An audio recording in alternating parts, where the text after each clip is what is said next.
Assalamualaikum, my name is Harfat and welcome to a brand new video. In today's video, as you can already tell from the title, I would like to share some lessons about the world of the unseen, in particularly the Jinn. Right? I don't have any personal encounter with the Jinn to share with you, so sorry to disappoint you. But there's a lot of lessons that we can take from this video, inshallah. I started getting an interest or growing interested in the world of the unseen ever since I watched horror movies. Right? This was way back then.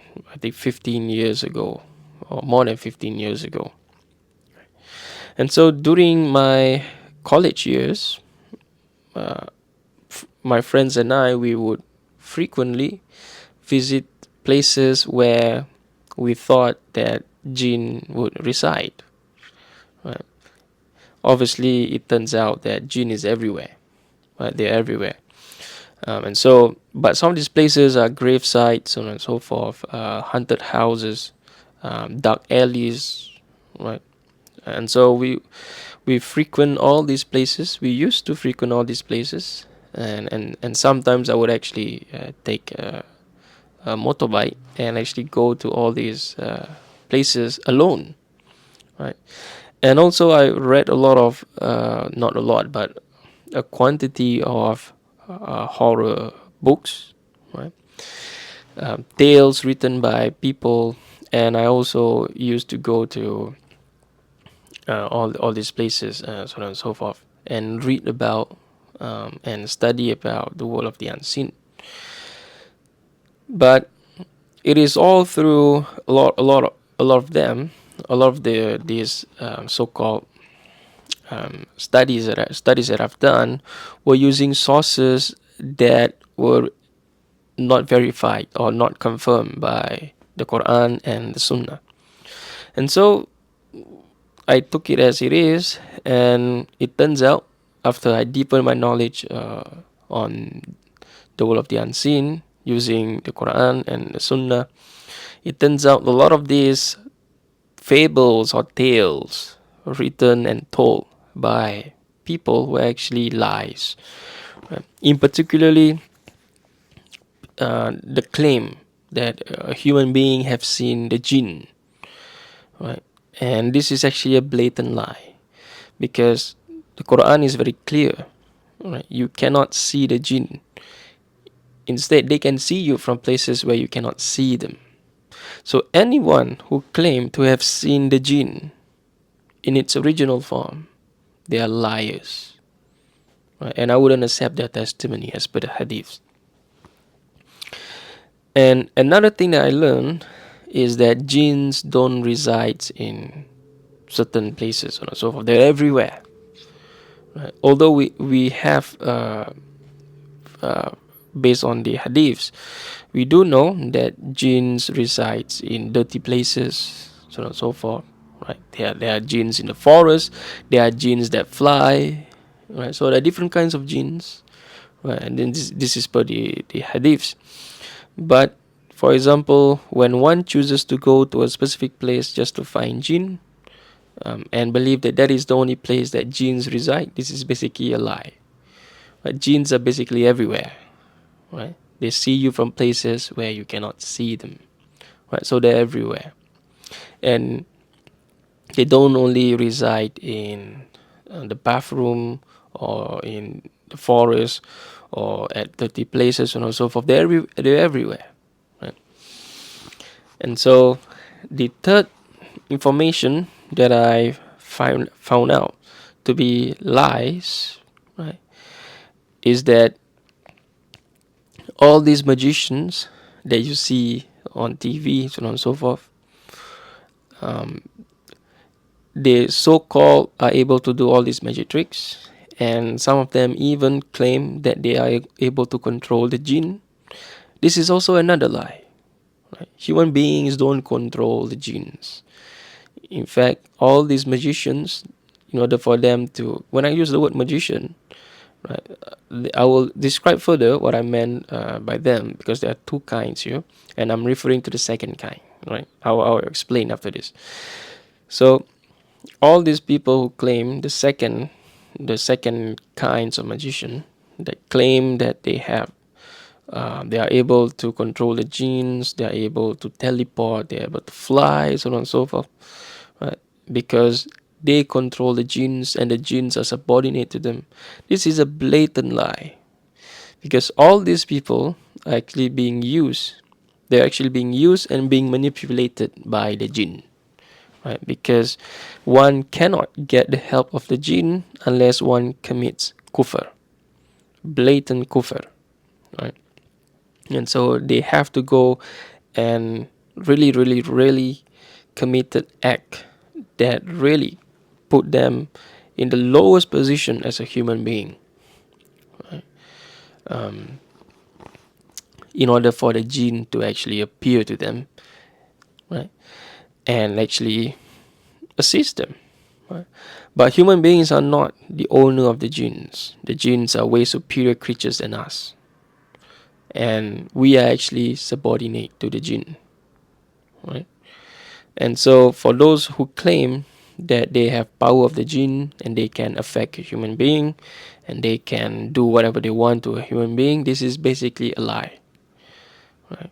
Because not a single thing can be afflicted onto a human being unless it is actually decreed by Allah subhanahu wa ta'ala. And Allah subhanahu wa ta'ala has taught us how to protect ourselves. And that is through our afkar in the mornings, right? As per the hadiths. I'll talk more about this as well. And so anyone who claim that they are able to control the jinn and that they are able to make the jinn subordinate to them, these are blatant lies, right? By the way, I don't just speak out of my mouth. There's actually a reference here, right? And this is the book, The Jinn, Magic and Evil Eye. This is a supplement, right?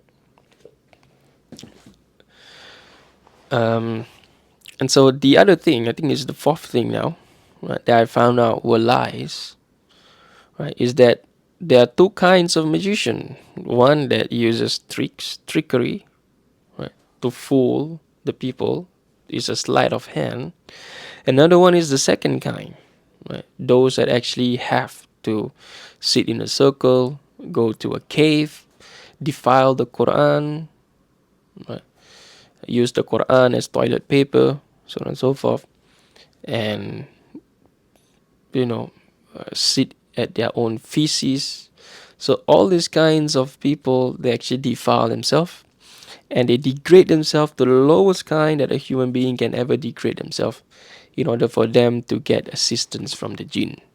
And I'm using the word carefully here, assistance, right? Because these people, they are able to tell the future, so quote unquote.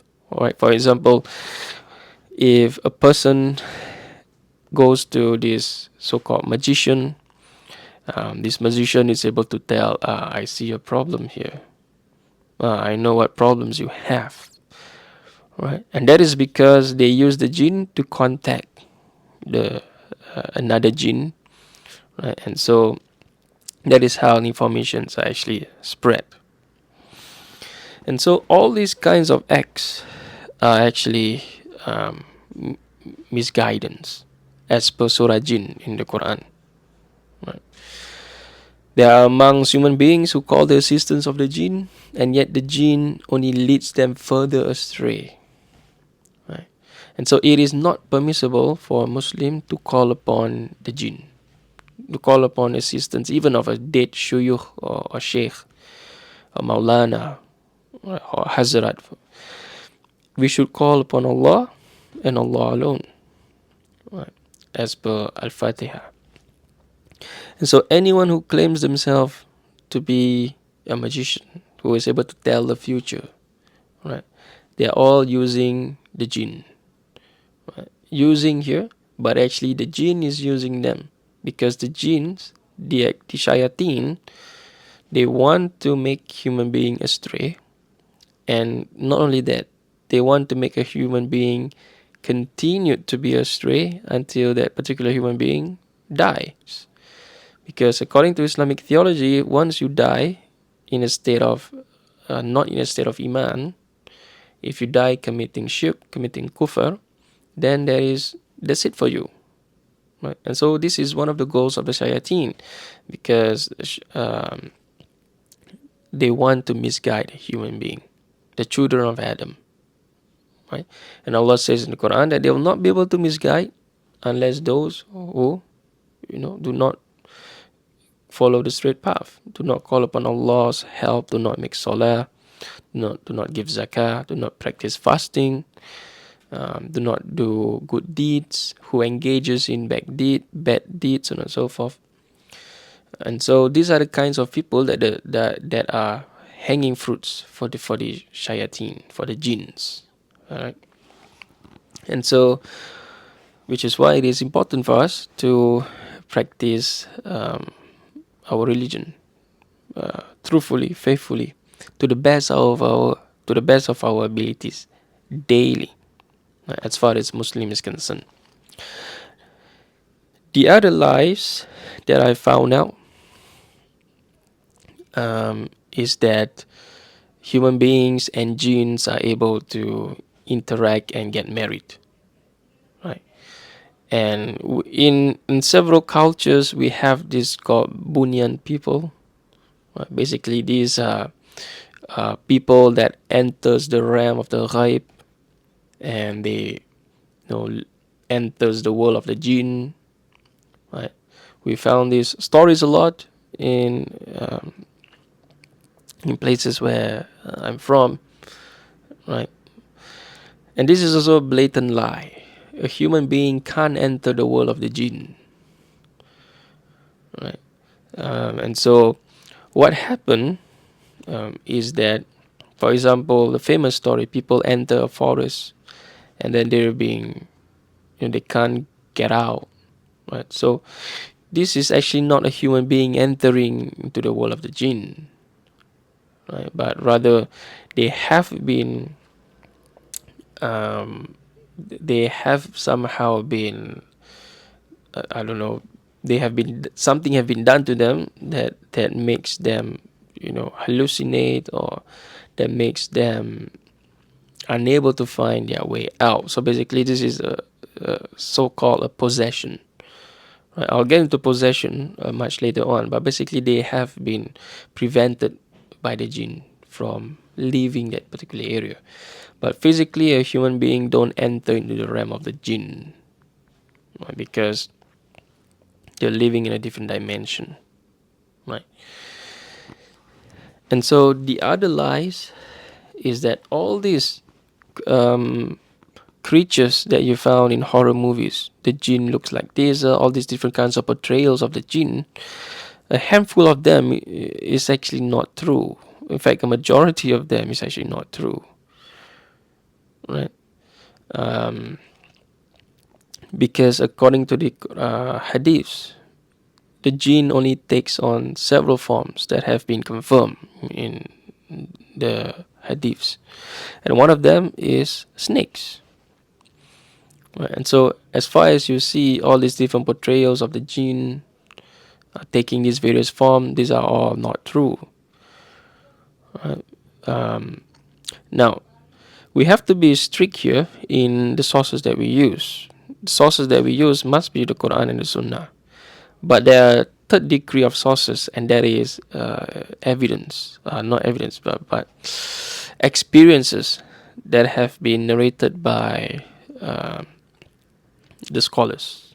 Right? And so these are the three types of information that I accept and use for this video. Now, possession. Jinn possession is true. Jinn can possess a human being to a certain extent. Right? Jinn can possess a human being only if Allah subhanahu wa ta'ala allows or wills it.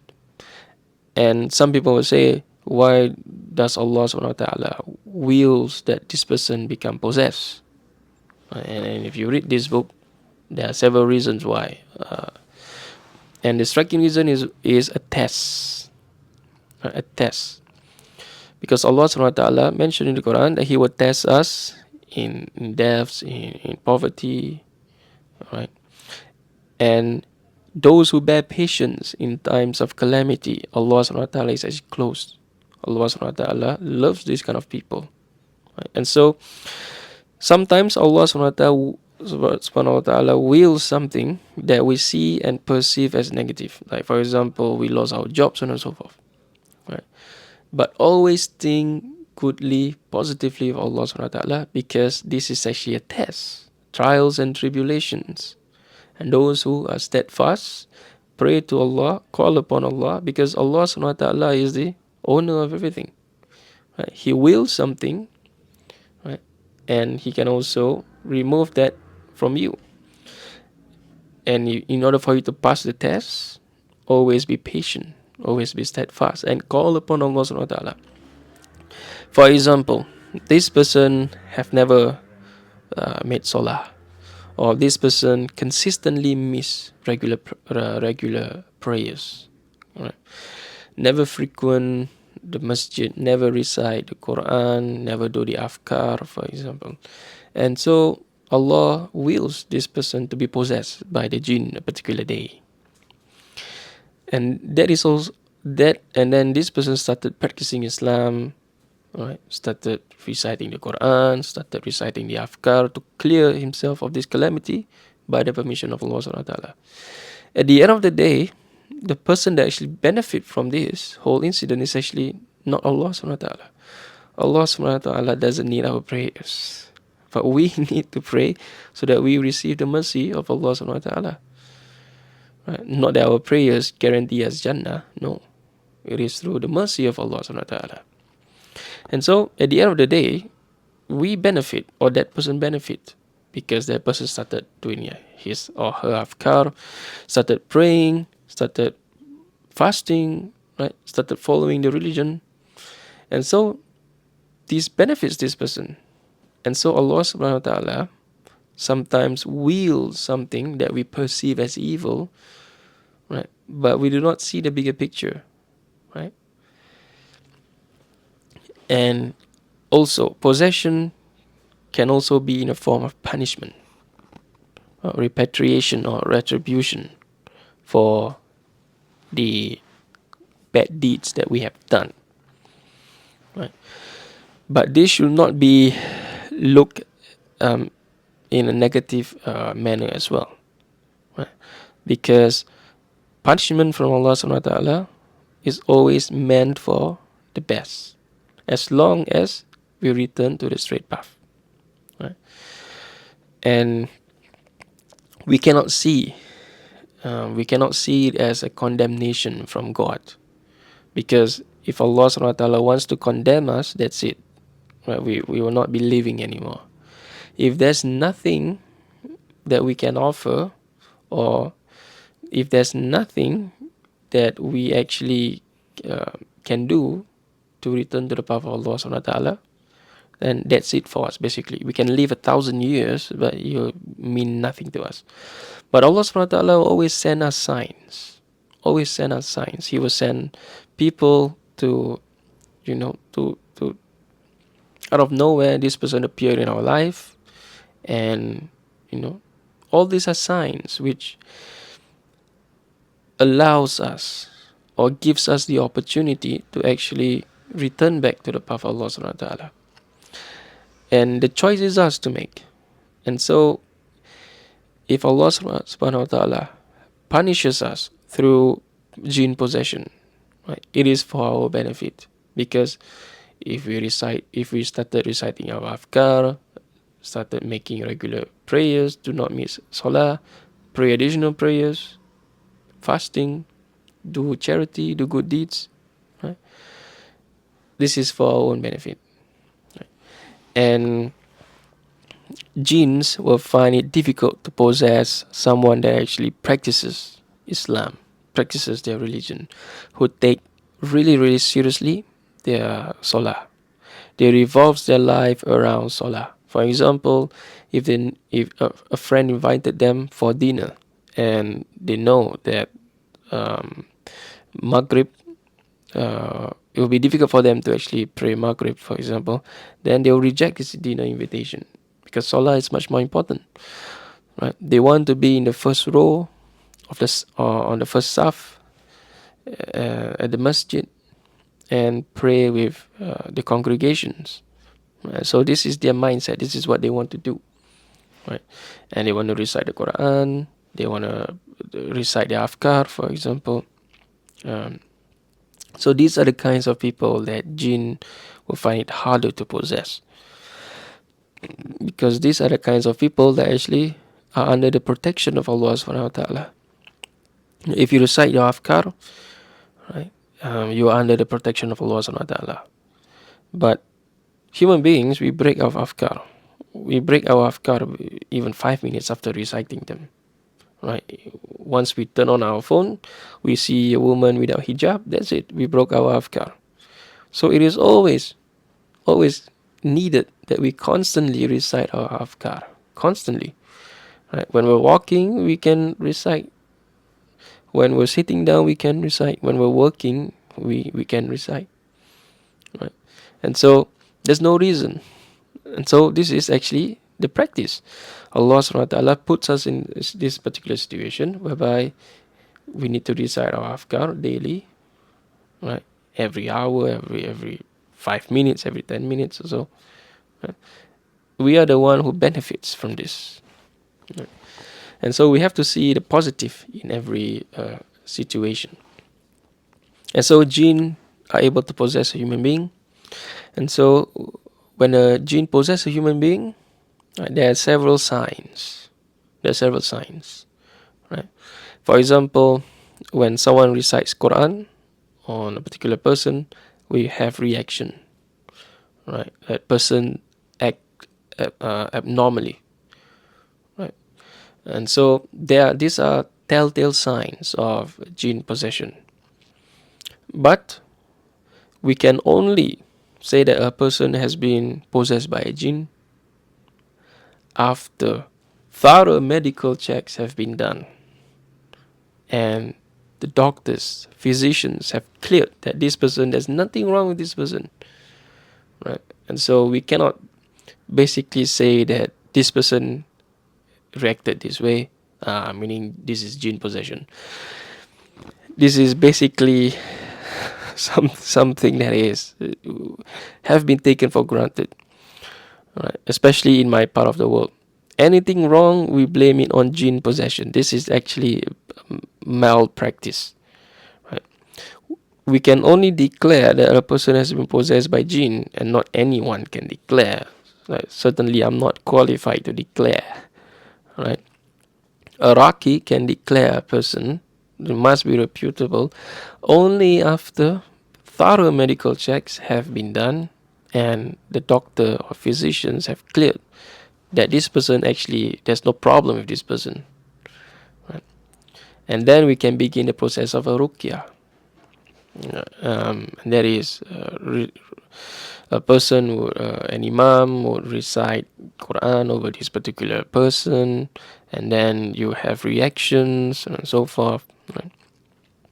And sometimes there will be no reactions as well, because sometimes when an imam recites a Quran over somebody, the jinn left this person, right? Because it is actually painful for the jinn to hear the Quran, and so this jinn left, and then once this person go back home, so on and so forth, the jinn comes back and possesses the person again. So this is also a kind of treatment that is very complex, so on and so forth, right?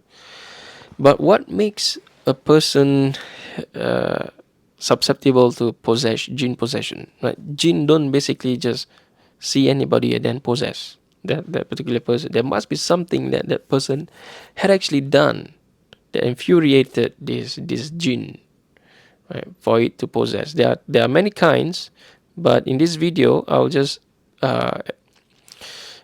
say two kinds, right? And that is through voluntary possession. For example, this jinn saw this beautiful young lady or even man, right, and decided to, um, possess this person, to be with this person, right? And so this is voluntary possession. Another one is sending.